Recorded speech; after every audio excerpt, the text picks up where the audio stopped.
আসলে পৃথিবীতে মা আর বোন ছাড়া কেউ নাই। মা আর বোনের সুখের জন্য বলতে পারো যে নিজের সুখটা ত্যাগ করছে। তোমার কাছে আমার একটাই চাওয়া যে সবসময় আমার মা আর বোনকে নিজের মা আর বোন মনে করে দেখে রাখবে। তবে বাসর ঘরে ঢুকে যে বউয়ের ঘোমটাটা খুলে আগে বউকে দেখতে হয়, সেটা বোধহয় আপনি ভুলে গেছেন। সরি আমি আওয়াজ হয়ে গেছিলাম তো। তুমি আরেকবার ঘুমটা দাও, আমি উঠিয়ে বলি মাশাআল্লাহ। আপনি মানুষটা খুব ভালো। বলি কি আপনাদের পছন্দ হয়েছে? আমরা খুব খুশি হয়েছি। যেহেতু ছেলে মেয়ে দুজন দুজনকে পছন্দ করে, আমি আর দেরি করতে চাই না। ছুটি মাত্র আর 1 মাস আছে। পরের কথা আগে কয়ে নেওয়া ভালো। মানে বিয়ে শাদীর ক্ষেত্রে আপনাদের যদি কোনো চাওয়া পাওয়া থাকে তাহলে বলে নেন। চাওয়া পাওয়া তো অবশ্যই আছে। অনেক টাকা খরচ করে আমি ছেলের সৌদি আরব পাঠাইছি। ছেলে আমার এখন লাখ লাখ টাকা কামাই করে। চাওয়া পাওয়াটা কিছু থাকবে না। আপনি বলেন আপনার কি চাওয়া, মানে আমরা সাধ্যমতো চেষ্টা করি। যেহেতু বাপ নাই, বড় ভাই মানে বড় ভাই হলো মেয়ের গার্জিয়ান, সেক্ষেত্রে চাওয়া পাওয়ার ক্ষেত্রে একটু বিবেচনা করি। আপনি চুপ থাকেন। বিয়ের সাথে একটা নিয়ম কানুন আছে। আমি আমার ছেলেকে কোথায় বিয়ে করাইতেছি, কার মেয়ে বিয়ে করাইতেছি, সেখান থেকে আমার ছেলে কি পাইলো কি পাইলো না, একটা আত্মীয় স্বজন আছে না, পাড়া প্রতিবেশী আছে না, তারা দেখবে না।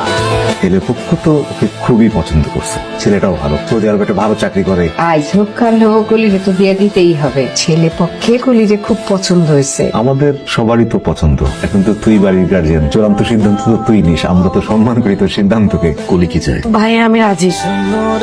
আমার জন্য একটু ওয়েট করতে পারলাম না। ছেলেপক্ষ আসলো আর দেখে চলে গেল। ঠিক আছে, আমার তো আসলে কিছু বলার নাই। যেহেতু তোমাদের সবার মতামত আছে, আমারও পোলা পছন্দ হয়েছে।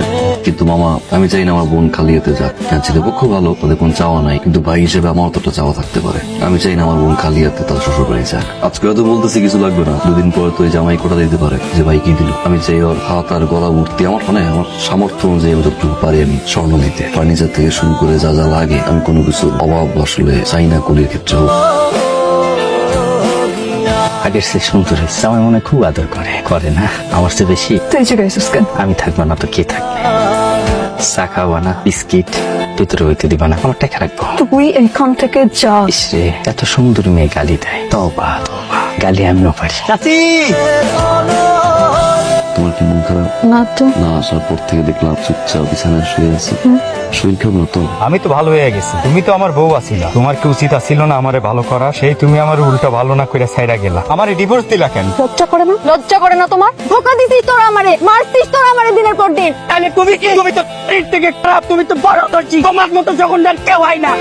সেসব কথা বাদ দাও। এর 1 মাস পরে যে আমার বাইরে বিদেশ পাঠাবে বলে 4 লাখ টাকা নিছিলা, এই টাকা আমার ফেরত দাও। টাকা আমার আব্বাই দিবে। তোমার আব্বা 6 মাস করে বহুদিন ঘুরাইতেছে। তোমার আব্বা বললে কি টাকা দিব? টাকা আমার এখন লাগবে। যদি টাকা না দাও আমি পুরা গ্রামবাসীরা জড়ো করবো। সবাই এটাকে কমে যে তুমি আমার বউ আছিলা, আমার কাছ থেকে 4 লাখ টাকা নিচ্ছে এবং তোমার পেটে আমার বাচ্চা ছিল। লজ্জা করে না? জানোয়ারের বাচ্চা। তোর কথা এখন কো। তোর পরিবারের জানো, তোর জামাইরে জানো, পুরা গ্রামবাসীরা জানো। তোর সবকিছু আমি তস তস করে দেবো। দেখবো তুই কেমনে থাকো। আমি একটা হাতটা ধরে করতেছি, আমি পাগল হতেছি। আমার ভাই আমার সঙ্গে যাবে। পা ধরে কোনো লাভ নাই। তুই এখন টাকা দিবি, এখন মানে এখন। এটা বেচা যা আছে রাখেন, আর বাকি টাকা আমি 7 দিনের মধ্যে দিব। এখন 4 লাখ টাকা দাও। কোথেকে পাবো এতগুলা টাকা? একটা টাকা ঘরে আছে যে তোরা দিব? সংসারটা চলে কেমনে তুই জানো? তোমরা চাও আমার এই সংসারটাও নষ্ট হোক? বারে কোনো বাবা মা কি চায় তার মেয়ের সংসার ভাঙুক? তাহলে যেখান থেকে যেভাবে পারো ওই জানোয়ারের টাকা শোধ করো, না হলে কোনো একটা অঘটন ঘটবেই। শোন, তোর একটা বুদ্ধি দে। এই জানোয়ারটারে কয়দিন একটু ম্যানেজ কর। তারপর জামাই বাবাজির সাথে এত ভালো ব্যবহার করবি যেন জামাই বাবাজি তোরে ছাড়া কিচ্ছু না বুঝে। আর কয়দিন গেলে একটা বাচ্চা নিয়ে নিবি। বাচ্চার মুখ দেখলে জামাই বাবাজি ছাড়াছাড়ি কথা চিন্তাও করবো না। সমাজের ভয়ে ওই কথা মুখেও আনবো না। তোমার লজ্জা করলো না আমার এই কথা বলতে? যে মানুষটা আমার এত ভালোবাসে, এত বিশ্বাস করে, সেই মানুষটাকে আমি রীতিমতো ঠকাইছি মা। সবকিছু না জানাই আমি তাকে বিয়ে করছি। এখন তুমি বলতেছো সেই মানুষটাকে আবার ঠকাইতে? আমার নিজের চোর চোর লাগে মা।